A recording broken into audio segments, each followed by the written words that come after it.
Hello again, everyone. In this technical analysis of the stock market video, I call it risk off because that's exactly the message that the market is sending right now. It is screaming risk off, and I'll talk about why I'm saying that in just a few minutes. We're going to take a look at the Dow Industrials this week. We'll look at the daily, weekly charts, the Elliott Wave picture, and then we're going to take a look at the high yield bond fund, the put to call, equity put to call ratios, and XLE, the Energy ETF. Okay, before we go any further, I just want to put a little plug in for the website and the membership. Head on over to joehenches.net, check out the website and the membership. Just click on the top menu. You'll see membership there. And here's just a brief look at what the members see when they log in, okay? They've got the trade ideas page, trade ideas video, stocks for options trading page, videos, weekday market wrap, Monday through Thursday is produced every night. The weekend market analysis, the Ask Joe videos. Just wanted to give you a quick look at that. And now back to the video. Let's start off here with the Dow Industrials. It was up 358 points. We were down 483 points for the week. Fourth week in a row down here. We're closing below that 10-week moving average. So we'll see whether or not the bull move that started here, this bullish activity, I guess is what I would call it, on Friday, has any kind of legs as we get into next week. We're clustering below that 55-day moving average. Let's take a look at the Elliott Wave picture. And I'm going to start off with the weekly view. Here's the longer term weekly view. Let me zoom out a little bit. So here's what we've got coming off of the March 2009 low, which I have as primary wave 4. Okay, I'm not going to get into the multi-decade view that I've got. I'm just looking at this final wave 5. Okay, and so what I've done is I've left the lines in here for the intermediate waves. Wave 1, wave 2 was a running flat. Wave 3 ended in January 2018. And what we had for wave 4 is a very large expanding diagonal pattern, A, B, C, D, E. And now what are we getting here for the fifth wave?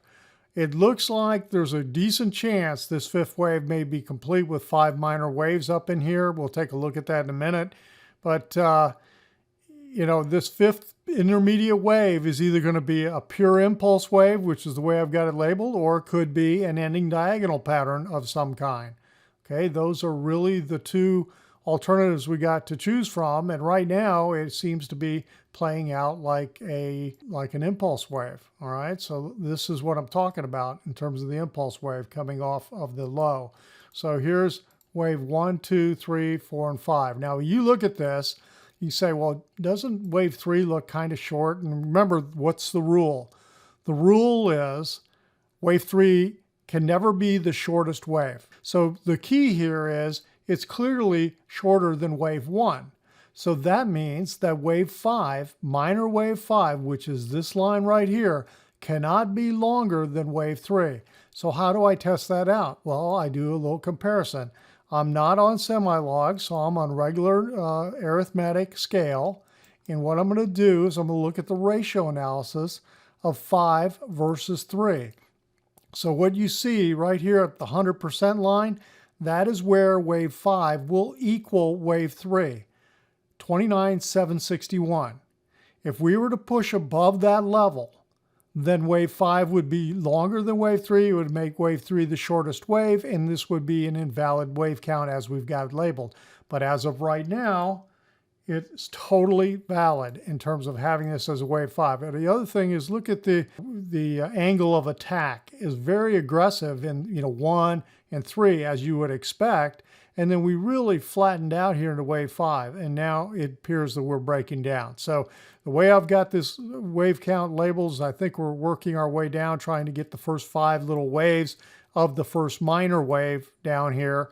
And let's just drill down and take a look at that. Okay, I believe that this wave count labels best as a leading diagonal pattern, which means, a series of zigzags. They don't have, in a leading diagonal, they don't have to all be zigzags, but wave 2 and wave 4 must be zigzags. Okay, an ending diagonal, they must all be zigzags.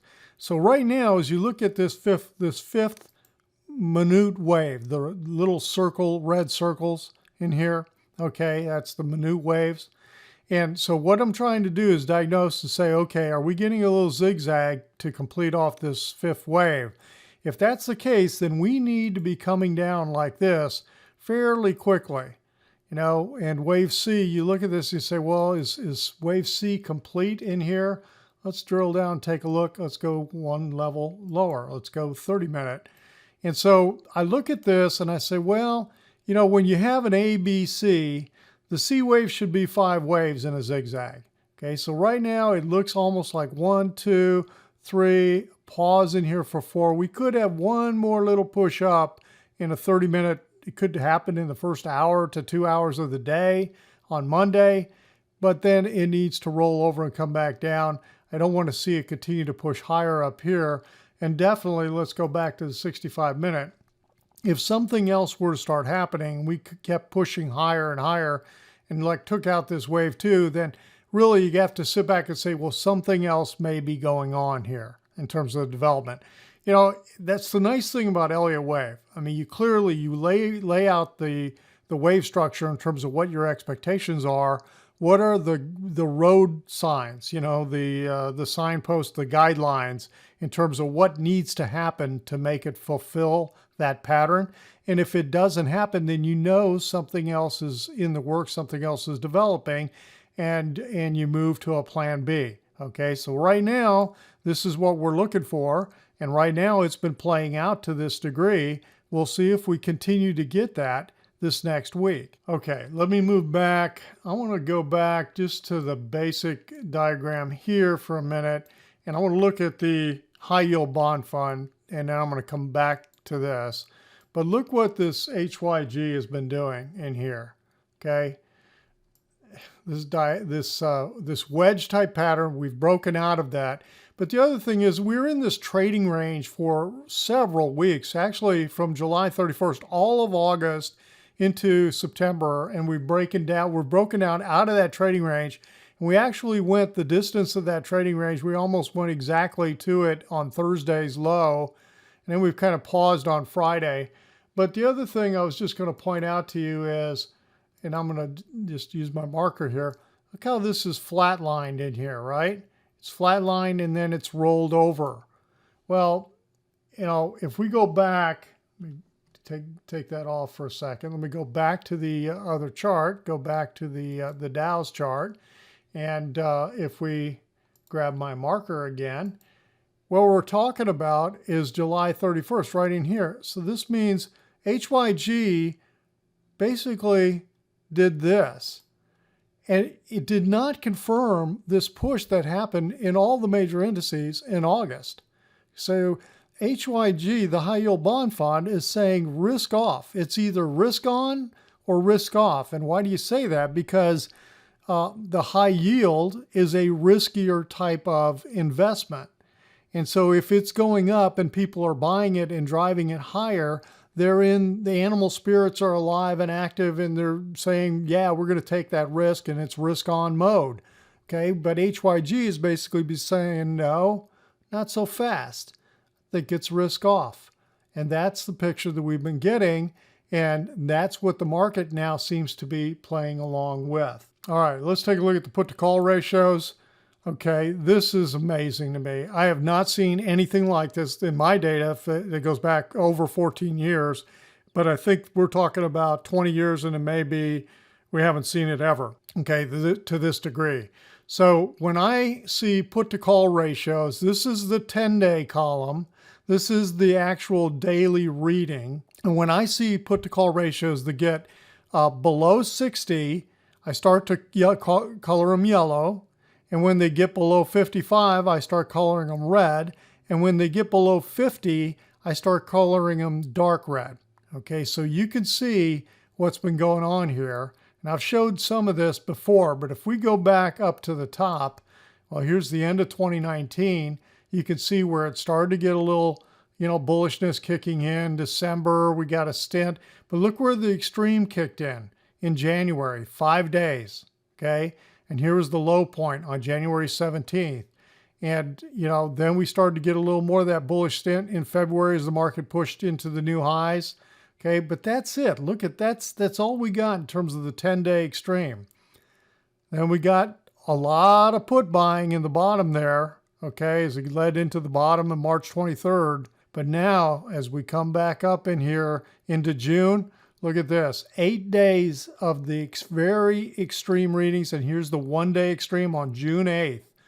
Well, where was June 8th? June 8th was right in here. That's that one-day extreme. And so 8 days, we had 5 days at the top, then 8 days, Fibonacci numbers. And then we get 13 days in a row of extreme readings in July, with one-day extremes on the 15th and the 21st. The 15th and the 21st, right in here. One-day extremes, and we get a big lump of extreme bullishness. And then it gets even worse as we get into August. That huge lump where the high-yield bond fund was not confirming the move. Look at the extreme bullishness that happened.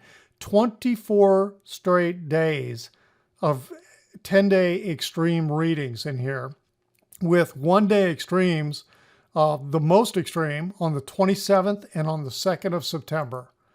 Okay, where's the 27th? Right here, the 27th and the 2nd of September, that high reading. So now we're sitting here 24 days. Now 21 days would have been a Fibonacci number, so plus 3.